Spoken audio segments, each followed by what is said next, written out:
كل فكرة جوه الإنسان بتخلق له مسار لحياته، لأن زي ما بنزرع زي ما بنحصد. فمهم جدا التحكم في الأفكار اللي جوانا، تكون أفكار تبث سلام ومحبة في حياتنا وحياة الآخرين. فمهم جدا الوعي بالأفكار. فلو جوانا أفكار جميلة هتتجسد في حياة جميلة، لو جوانا أفكار فيها سلام هتتجسد في حياة فيها سلام.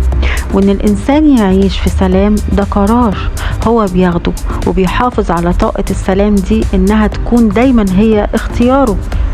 والكلمات والأفعال هي اللي بتعبر عن الأفكار، ولابد ان تكون الكلمات واضحة في معناها، ويكون الكلام والتفكير والأفعال متناغمة مع رغبات القلب، عشان يكون الإنسان في انسجام وتناغم داخلي مع نفسه، ويكون عايش في سلام، ويكون بيحب الأفكار بتاعته والكلام والأفعال، لأنها بتخليه إنسان محبوب. هو أساسا بيحب نفسه ومحبوب من الآخرين، وبتخليه إنسان مستحق للخير، لأن كل كلامه إيجابي، كل كلامه عن وفرة، كل كلامه بتحقق الأهداف اللي هو بيأمل إنه يحققها في حياته، وبيخلق الحياة اللي هو عايز يعيشها في حياته.